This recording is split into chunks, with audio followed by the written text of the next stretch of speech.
Innal hamdalillah nahmaduhu wa nasta'inuhu wa nastaghfiruh wa na'udzu billahi min shururi anfusina wa min sayyiati a'malina. Man yahdihillahu fala mudhillalah wa man yudlil fala hadiyalah. Asyhadu an la ilaha illallah wahdahu la syarikalah wa asyhadu anna Muhammadan abduhu wa rasuluh. Allahumma salli ala Muhammad wa ala ali Muhammad kama sallaita ala Ibrahim wa ala ali Ibrahim wa barik ala Muhammadin wa ala ali Muhammadin kama barakta ala Ibrahim wa ala ali Ibrahim innaka Hamidum Majid. Alhamdulillah, kita bersyukur kepada Allah Subhanahu wa taala masih diberikan begitu banyak nikmat, di antaranya nikmat Islam, nikmat hidayah, nikmat sunnah, juga nikmat waktu luang, sehingga kita masih bisa berkumpul di masjid yang mulia ini untuk melanjutkan pembelajaran kita dan pembacaan kita atas kitab Al-Mumti' fil Qawaid Al-Fiqhiyah. Itu kitab yang berisi tentang ilmu kaidah-kaidah fikih, dan kita sudah berada di penghujung kitab ini. Semoga sedikit banyak yang kita baca ada yang menempel, kemudian kita mampu amalkan. Karena anak pribadi mungkin kalau disuruh sebut semua nggak hafal, banyak sekali. Karena di antara dicabutnya ilmu, kata Rasulullah SAW, dicabutnya ilmu ada dua hal atau dengan dua cara, yaitu dengan diwafatkannya para ulama dan tidak ada lagi penerus-penerus ulama setelahnya. Kemudian yang kedua adalah dengan tidak diamalkannya ilmu, ya, maka ilmu akan dicabut. Sama seperti Taurat, sama seperti Injil. Mengapa eksistensinya sekarang tidak ada lagi? Dalam tanda kutip maksudnya keasliannya itu tidak ada lagi. Kenapa? Karena tidak ada lagi yang mengamalkannya. Mereka belajar Injil, belajar Taurat, membacanya, tapi tidak diamalkan, sehingga hilang ilmu asli, ilmu original Injil dan Taurat. Begitu juga Al-Quran. Kalau hanya membacanya saja, ya, tanpa mempelajarinya, apalagi mengamalkannya, fokus dengan lagam-lagam yang sekarang banyak dipelajari oleh pemuda dan pemudi kita, tapi tidak tahu artinya dan tidak mengamalkannya, bisa jadi ilmu Al-Quran pun akan Allah angkat, ya, Allah hilangkan dari muka bumi. Dan itu merupakan di antara tanda akhir zaman. Maka dengan kita belajar, kemudian ada sedikit dari sekian puluh kaidah kita masih ingat, kita terapkan, atau tatkala kita melakukan suatu muamalah, suatu akad, suatu ibadah, kemudian atas dasar ilmu, oh iya pernah belajar ini, apa yang saya lakukan dasarnya adalah sebuah kaidah fikih, begitu. Maka itu untuk kita menjaga ilmu ini agar supaya tidak cepat Allah angkat, ya. Tadi ilmu diangkat dengan dua hal, diwafatkannya para ulama, dan mungkin kita bisa melihat penerus Syekh bin Baz, Syekh Utsaimin, Syekh Albani, Syekh Mukbil rahimahumullah seperti tidak ada lagi. Banyak sekarang yang masih hidup, Syekh Saleh Fauzan misalnya, dan semisal Syekh Luhaidan, Syekh Abdul Muhsin hafizahumullah. Nah, siapa kira-kira yang bisa meneruskan mereka? Bisa jadi bapak-bapak yang ada di sini, ya. Ya, setelah diwafatkan maka tidak ada lagi penerusnya, dan itu bisa jadi tanda ilmu akan dicabut, atau waktu Allah akan mencabut dan mengangkat ilmu itu lebih dekat. Dan kita berusaha memperpanjang waktu dicabutnya ilmu tersebut atau dihilangkan tersebut dengan mengamalkan apa yang telah kita pelajari sedikit demi sedikit. Dan kalau kita ingat pelajaran pertama kita, dengan satu kaidah fikih, bisa jadi kita tidak tahu dalil Al-Qur'annya, bisa jadi kita tidak tahu dalil hadisnya, tapi kita yakin bahwa kaidah-kaidah fikih yang telah kita pelajari ini ulama buat atas dasar dalil Al-Quran dan Sunnah, sehingga kita dengan yakin tatkala melakukan suatu amalan itu dengan ilmu. Contoh misalkan kita safar, kemudian ragu-ragu, boleh nggak sholat di atas pesawat dengan duduk? Atau lagi safar yang orang di Pulau Jawa atau Pulau Sumatera perjalanan 12 jam atau 8 jam, boleh tidak sholat sambil duduk? Boleh nggak Pak? Kalau waktunya mepet, kira-kira bis ini nyampe waktunya keluar, kita berangkat sebelum zuhur, kemudian mungkin diproyeksikan atau diestimasikan bis ini nyampe asar atau di penghujung asar. Jadi itu jelas kita bisa tidak sholat di bis, kemudian tunggu sampai tempat tujuan baru sholat zuhur dan asar. Begitu juga pesawat misalkan dan semisalnya. Tapi kalau nanti tiba-tiba macet, kita estimasi nggak akan keburu nih keluar waktu asar keluar, sedangkan kita batas sholat zuhur itu di waktu asar. Boleh nggak kita sambil duduk sholat di atas bis atau di atas pesawat atau di atas kendaraan umum yang memang susah untuk berhenti? Boleh nggak Pak?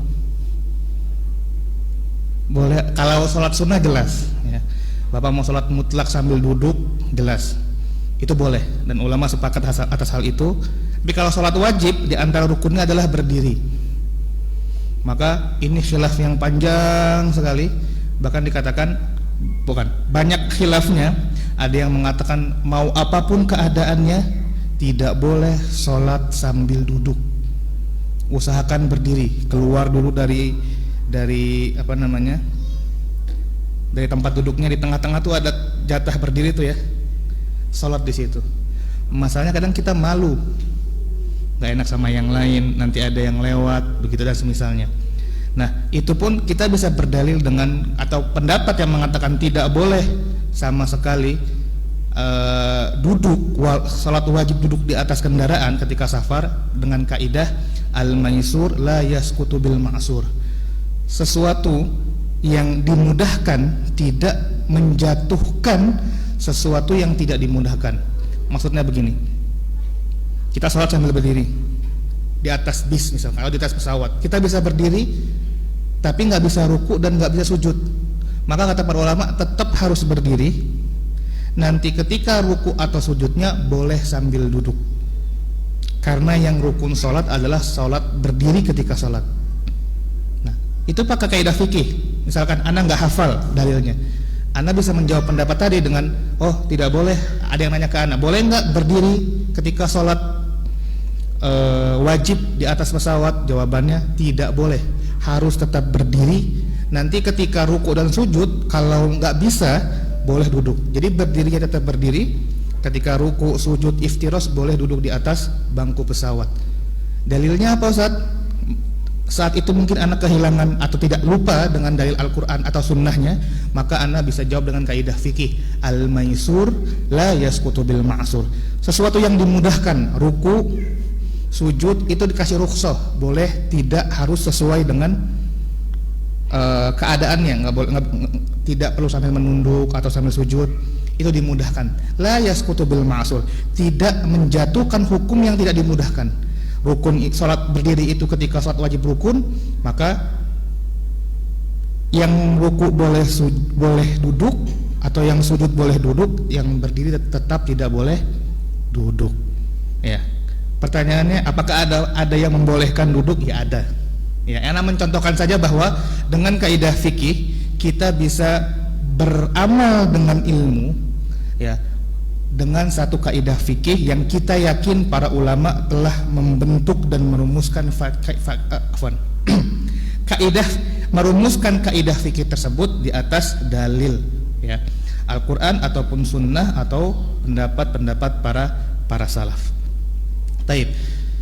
Kita lanjutkan pembacaan kitab kita, dan kita masih berada di ruang lingkup i'malul kalam aula min ihmalihi. Mengamalkan sebuah ucapan, memfungsikan sebuah ucapan yang dari ucapan tersebut memiliki faidah, itu lebih didahulukan, lebih diutamakan daripada ihmaluhu, daripada membuang ucapan tersebut. Dan kita sudah masuk di kaidah anak atau kaidah turunan dari ikmalul kalam. Di antaranya adalah al-aslu fil kalam al-haqiqah. Asal muasal setiap ucapan itu harus dimaknai sesuai dengan hakikatnya.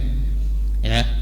Kemudian yang kedua, idza ta'azzara al-haqiqah yusaru ilal majaz. Kalau tidak bisa dimaknai dengan makna hakikat, maka kita alihkan maknanya dengan makna majaz. Dan sudah kita jelaskan dengan beberapa contoh apa itu hakikat, apa itu majaz, dan bagaimana penggunaan kaidah ini, kapan boleh kita artikan majaz, kapan tidak boleh, dan semisalnya. Dan minggu lalu alhamdulillah kita sampai di pembahasan ketiga atau kaidah turunan yang ketiga, al-mutlaqu yujra ala itlaqihi ma lam yakun dalilut taksyd nassan aw dalalah.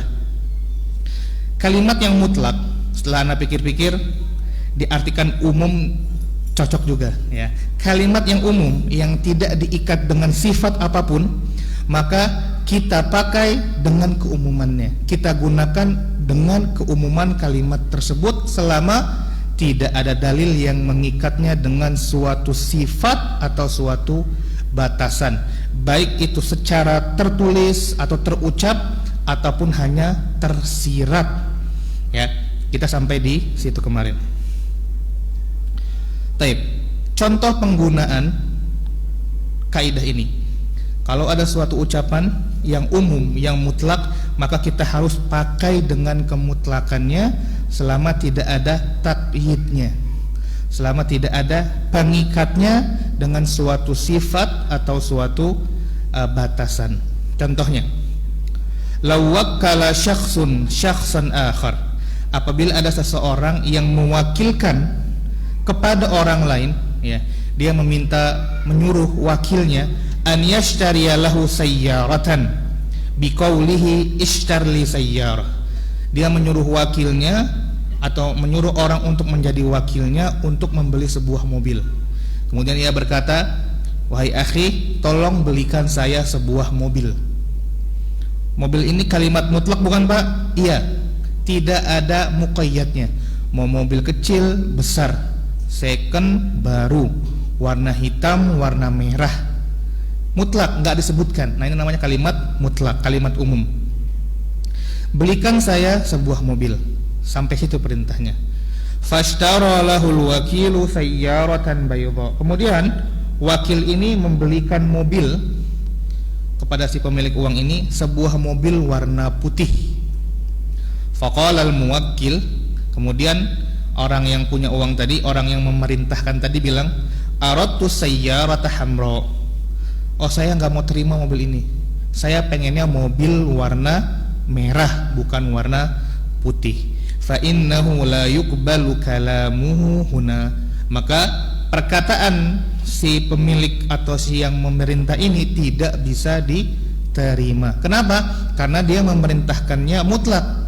Belikan saya sebuah mobil tanpa ada sifat tertentu atau batasan tertentu. Tatkala dibelikan merah, dibelikan warna putih, dia nolak. Bukan, saya maunya mobil warna merah. Nah, klaim dia untuk membeli warna merah tidak bisa diterima karena perintahnya mutlak. Contoh lain, lau a'ara syakhsan akhar syai'an biqaulihi a'artuka hadha syai'. Apabila seseorang meminjamkan suatu barang kepada orang lain dengan perkataan, nih, saya pinjamkan ini kepada kamu. Fa innahu yajuzu lil musta'ir al-intifa'u bil 'ariyati fi jami'i wujuhil intifa' bil hududil mu'tadah. Maka si yang meminjam barang tadi boleh memanfaatkan barang pinjaman tersebut dengan bebas, ya, sesuai dengan ya urfnya lah. Kalau kita minjem barang, dimanfaatkannya seperti apa, ya bebas. Wala yataqayyadul intifa'u bi zamanin aw makanin muayyanaini. Maka memanfaatkan barang pinjaman tersebut tidak terikat pada tempat tertentu atau hari tertentu. Contoh, nggak terbatas hanya 3 hari, nggak terbatas, boleh silahkan boleh digunakan hanya dalam masjid ini saja.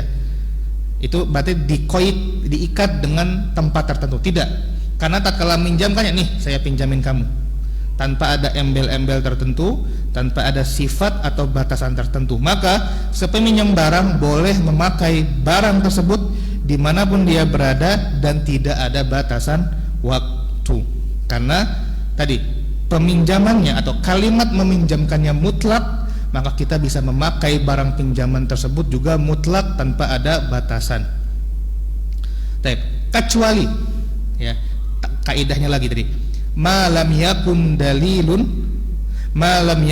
dalilut takyid, kalau tidak ada dalil yang menunjukkan bahwa kalimat mutlak ini telah diikat dengan suatu batasan. Nah, apa contohnya? Maksudnya kalau diikat dengan suatu batasan, nasan secara tertulis atau langsung diucapkan. Contohnya,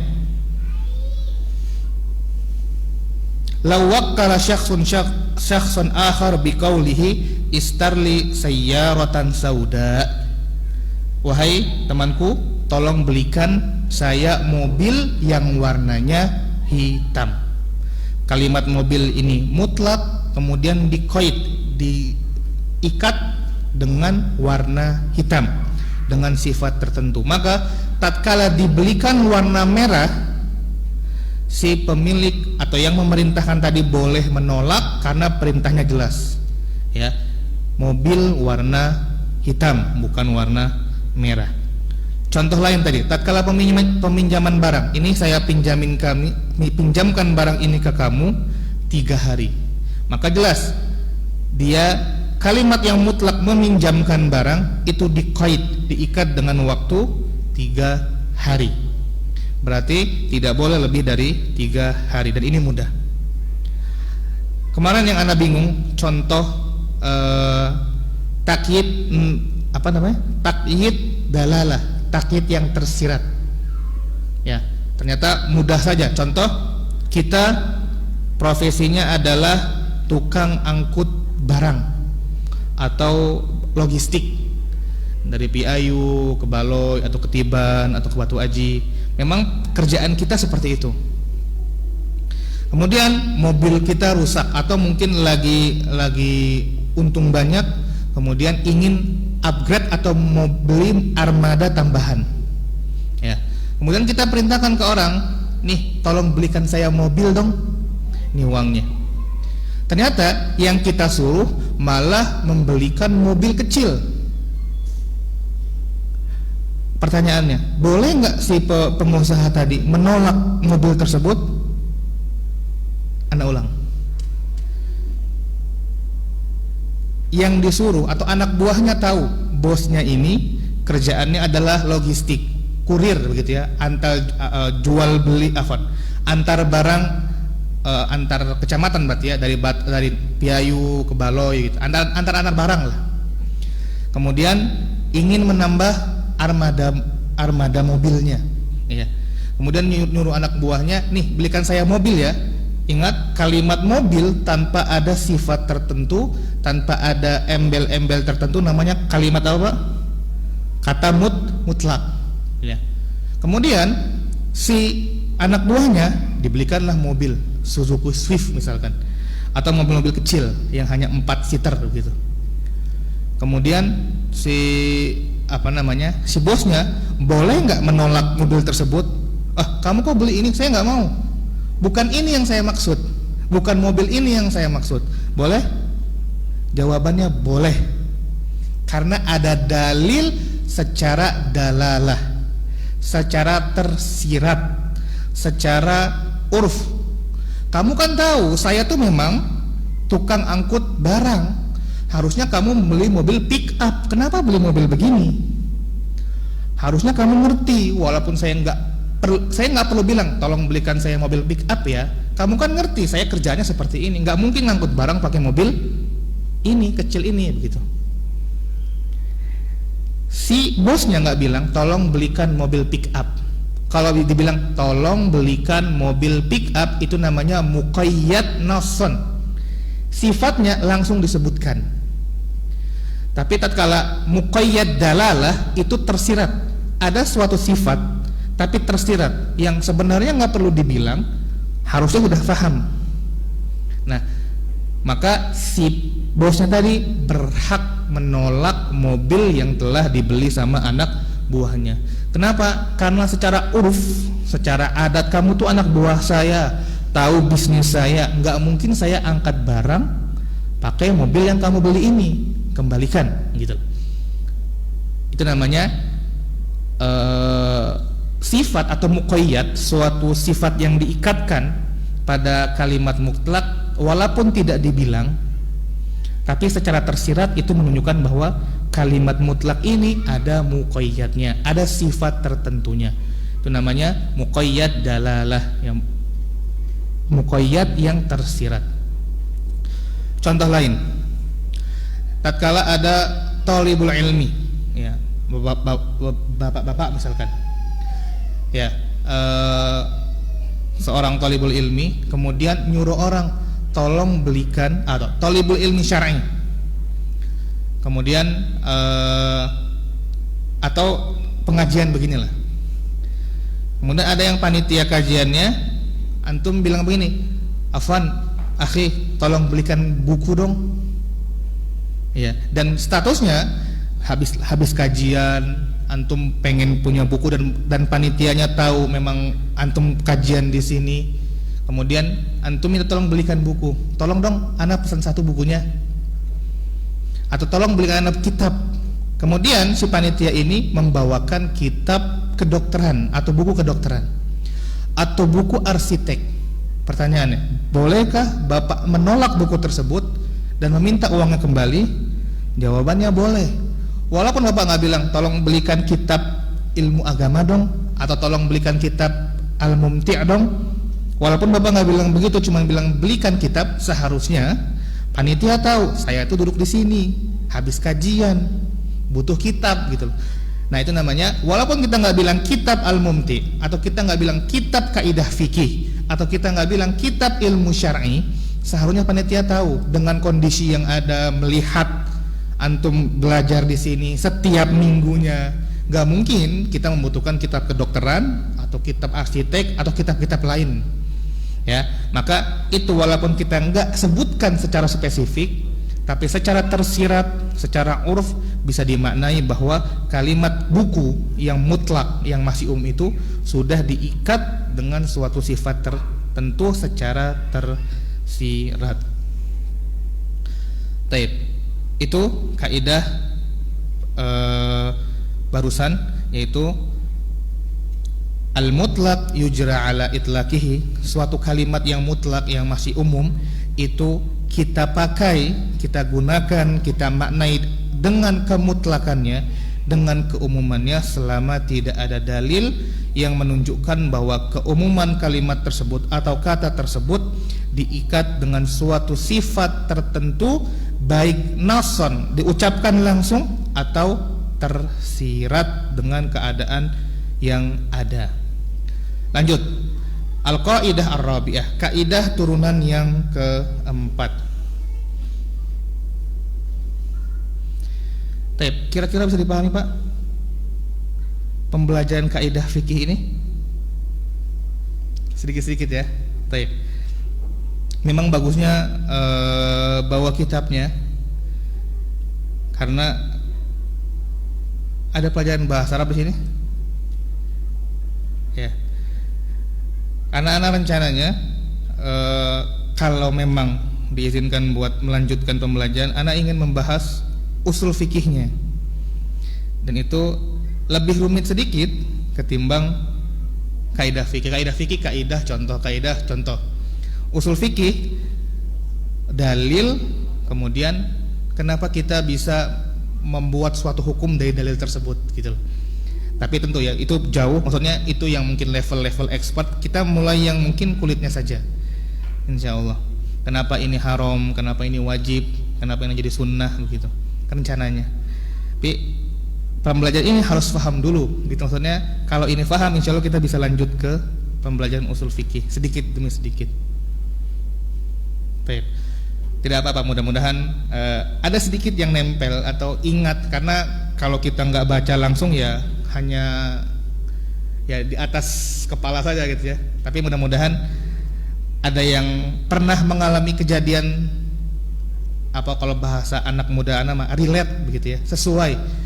Ada suatu akad atau suatu muamalah yang memang pernah terjadi belum lama-lama ini, kemudian terbahas, itu biasanya lebih nempel kaidah fikihnya. Baik. Kita lanjutkan kaidah yang keempat. Dzikru ba'di ma la yatajazza ka dzikri kullihi. Menyebutkan sebagian atas sesuatu yang tidak bisa dibagi-bagi, maka itu seperti menyebutkan keseluruhannya. Ya, Anda ulang lagi. Kaidahnya adalah dzikri ba'di ma la yatajazza. Kita menyebutkan sesuatu atas hal yang tidak bisa dibagi, maka kadzikri kullihi, maka sama saja seperti menyebutkan seluruhnya. Contoh, air bisa dibagi nggak Pak? Bisa. Ya, dibagi setengah, dibagi sepertiga, maka tidak masuk kaidah ini. Manusia bisa dibagi atau tidak Pak? Tidak bisa, satu kesatuan, maka masuk dalam kaidah ini. Contoh, kalimat cerai atau talak bisa dibagi nggak Pak? Kamu, saya cerai setengahnya, setengah masih istri saya, setengah sudah saya cerai. Bisa? Berarti masuk kaidah ini. Sesuatu yang tidak bisa dibagi, tatkala kita sebutkan sebagiannya, maka sama saja seperti menyebutkan seluruhnya. Kita penjelasannya kita lewat, langsung ke contohnya tadi. Tatkala seseorang menceraikan istrinya sebagiannya atau seperempatnya, bi'anqala, dengan mengatakan nisfuki talikun au rubu'uki talikun, setengah kamu saya cerai atau seperempat dari diri kamu saya cerai, maka fa innaha tutlaqu kulluha, maka istri ini tercerai seluruhnya, nggak ada setengah, nggak ada seperempatnya. Karena apa? Menyebutkan sebagian atas sesuatu yang tidak bisa dibagi, maka dia sama seperti menyebutkan seluruhnya, maka tidak berlaku, maka dia tercerai. Ya, talak satu berarti talak satu, walaupun dia bilang sebagian dari kamu saya talak, maka itu sama saja dia mentalak semuanya, mentalak istrinya semuanya. Jatuhlah talak satu. Kenapa? Karena perempuan tidak bisa dibagi-bagi. Contoh lain, lau kafala insanun nisfa insanin akhar ka kafalati nafsin au kafalati ihdarin. Ada pembahasan fikih namanya kafalah atau penjamin. Dan penjamin ini ada berbagai macam. Di antaranya kita menjamin orang tersebut kita jamin, atau harta orang tersebut kita jamin. Maksudnya begini, ada orang berhutang, kemudian kita bilang saya menjadi penjaminnya, maka ini ada dua keadaan. Yang kamu maksud itu menjamin untuk membayarkan hutangnya, atau menjamin tatkala jatuh tempo antum wajib mendatangkan orangnya untuk bayar hutang. Bisa dipahami Pak ya? Contoh, A dan B berhutang kepada A. Si A bilang, saya nggak mau menjamin kamu sampai ada yang menjamin kamu. Maka si C bilang, saya akan menjamin dia. Nah, ini ada dua kondisi. Menjamin akan membayar hutangnya. Jadi kalau B nggak bayar, B kabur, B hilang, C akan membayarkan hutangnya. Itu kondisi pertama. Kondisi kedua, C wajib atau menjamin bahwa tatkala jatuh tempo dia harus mendatangkan si B saja tanpa harus membayar hutangnya. Bisa dipahami Pak ya? Jadi tetap kewajiban membayar hutang si B, si penjaminnya hanya sudah jatuh tempo tahun depan misalkan, pokoknya sudah jatuh tempo saya jamin saya akan bawa si B ke hadapan kamu. Ya, itu namanya kafalatun nafs atau dhaman, ya. Nah, pertanyaannya, kalau orang itu bisa dibagi-bagi enggak? Jawabannya tidak. Maka tatkala dia menjamin, menghadirkan orang, dia enggak boleh, saya menjadi penjamin setengahnya fulan, kemudian disepakati, maka itu sama saja si C wajib mendatangkan si B utuh, bukan setengah-setengah. Kenapa? Karena orang tidak bisa dibagi. Pertanyaan kedua, kalau menjaminnya, saya menjamin hak setengah dari hutangnya fulan, apakah nanti di waktu jatuh tempo dia harus membayar seluruh hutangnya atau boleh setengah saja? Setengah saja. Kenapa? Karena hutang bisa dibagi-bagi. Jadi pahami Pak ya? Sesuatu yang tidak bisa dibagi-bagi, kalau kita sebutkan setengahnya atau sebagiannya atau sepertiganya, maka kita sama saja menyebutkan utuh, walaupun ucapan kita sebagiannya saja. Berbeda dengan hal yang bisa dibagi-bagi seperti hutang tadi. Tatkala kita bilang saya menjamin sepertiga hutang fulan, saya menjamin seperempat hutang fulan, maka tatkala jatuh tempo, ya dia wajib membayar sepertiganya saja dan tidak perlu membayar utuh. Contoh lain penerapan kaidah ini, ketika ada hukum kisos, maka itu harus persetujuan semua walinya, semua kerabatnya. Kenapa? Karena kalau orang membunuh ada dua pilihan. Pertama kisos, yang kedua bayar diat. Bayar diat ini mahalnya luar biasa ya. Ada yang mengatakan 100 ekor unta, dan itu ekor untanya yang berapa tahun itu di pelajaran di fikih, dan mungkin bisa miliaran gitu ya. Karena nyawa manusia bagi muslim itu mahal sekali. Nah, kalau misalkan semuanya atau ada 10 orang yang memang kerabatnya, satu saja bilang saya nggak mau dikisos, saya memilih diat, atau saya memilih memaafkan, maka apakah jatuh kisos? Jawabannya tidak, karena kisos itu tidak bisa dibagi-bagi. Tatkala hanya 9 yang setuju kisos, yang satunya memilih diat atau bahkan memilih mengampuni, maka hukum kisos tidak tegak, dan yang tegak adalah hukum bayar diat atau dimaafkan. Tidak perlu kisos, tidak perlu diat. Dan ini masuk dalam kaidah ini. Kenapa? Karena kisos itu adalah sebuah hak yang enggak bisa dibagi-bagi. Tatkala hanya sebagian saja yang setuju, sebagian yang lain enggak setuju, maka batal ditegakkannya hak kisos. Dan tadi tergantung apakah Anda memilih diat, bayar diat, atau dimaafkan. Taib. Tanbihan, ada 2 catatan yang berkaitan dengan kaidah ini. Pertama, hadhil qaidah muta'alliqatun bima la yaqbalu tajzi'ah. Ya, kaidah ini berlaku atas sesuatu yang tidak bisa dibagi-bagi. Kalau bisa dibagi seperti hutang tadi, maka kaidah ini tidak berlaku. Yang kedua, hadhil qaidah tatahaddatsu anil juz'i wal kulli. Kaidah ini berbicara tentang sebagian atau suatu bagian dan suatu kesatuan. Wa qad dzakara ba'dul ulama annal juz'a la yazidu 'alal kulli fil hukmi illa fi masail qalilah.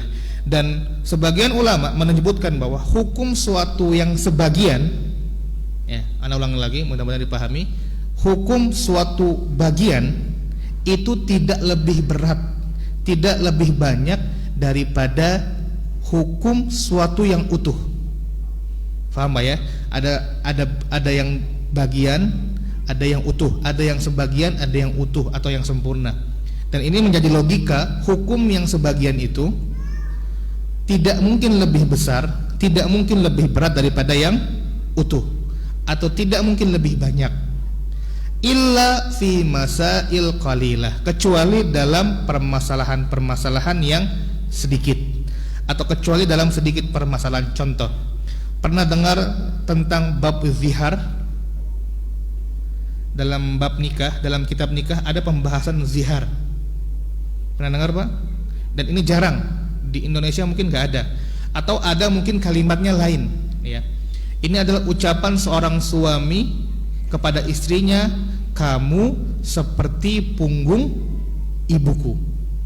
Kalau lagi marah misalkan, anti ka dhuhri ummi, dan ini orang Arab sering sekali.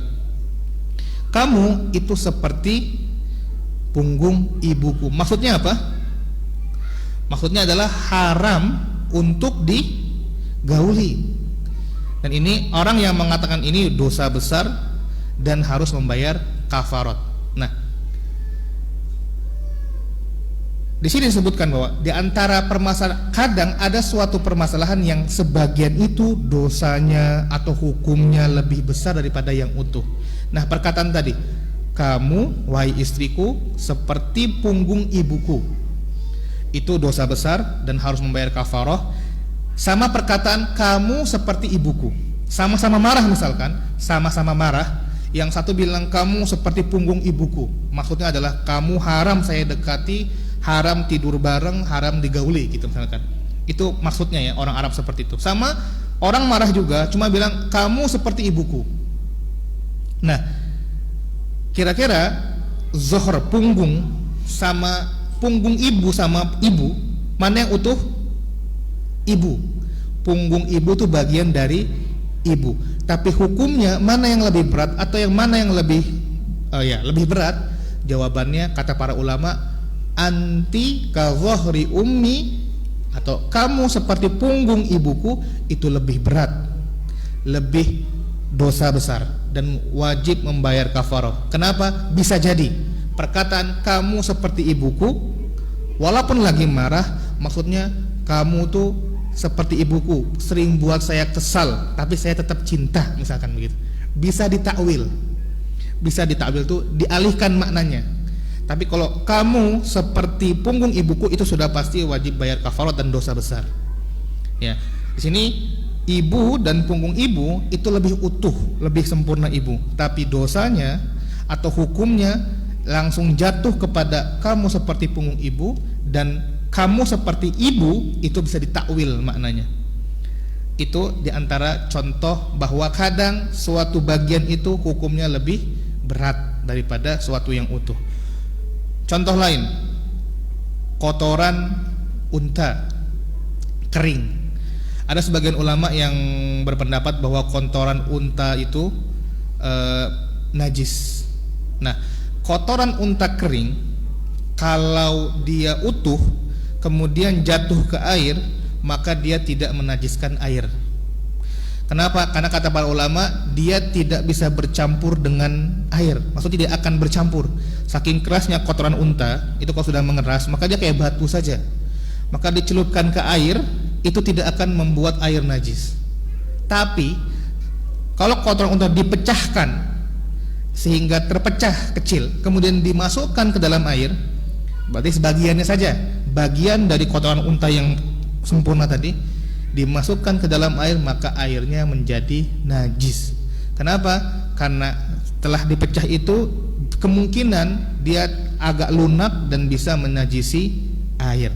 Nah, ini contoh bahwa sebagian itu memiliki hukum yang berat. Dia dapat menajiskan daripada yang utuh sempurna, begitu.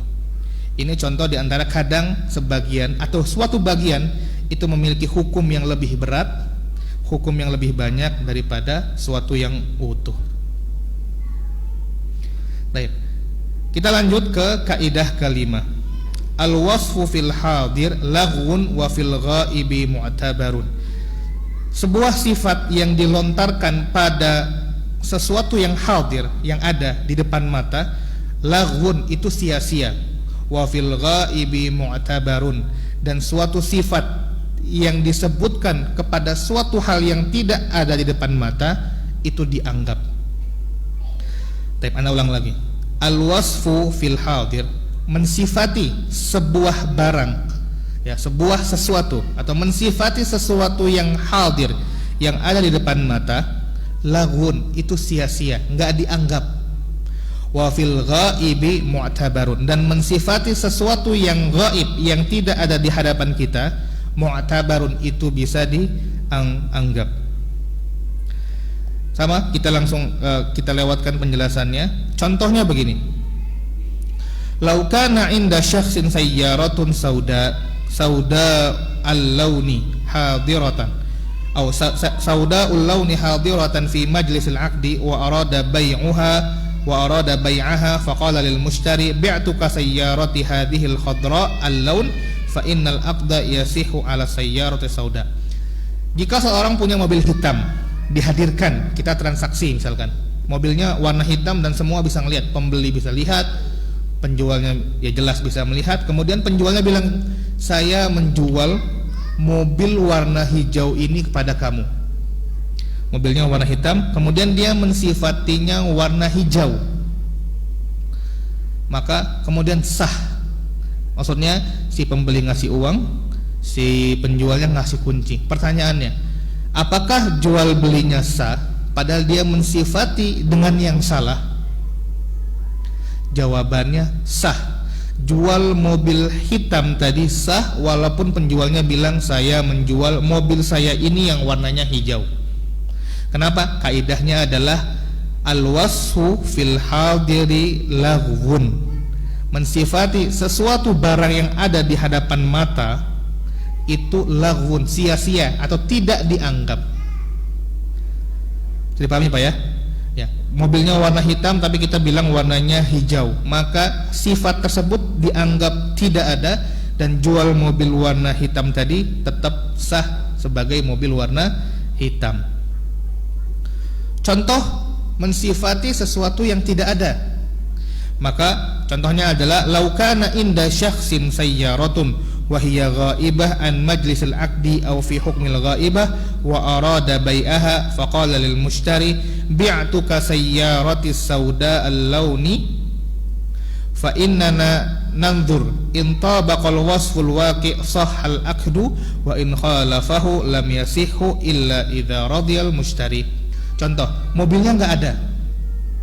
Kemudian penjualnya bilang ini, saya mau jual ke kamu mobil warna hijau. Kemudian terjadilah akad jual beli.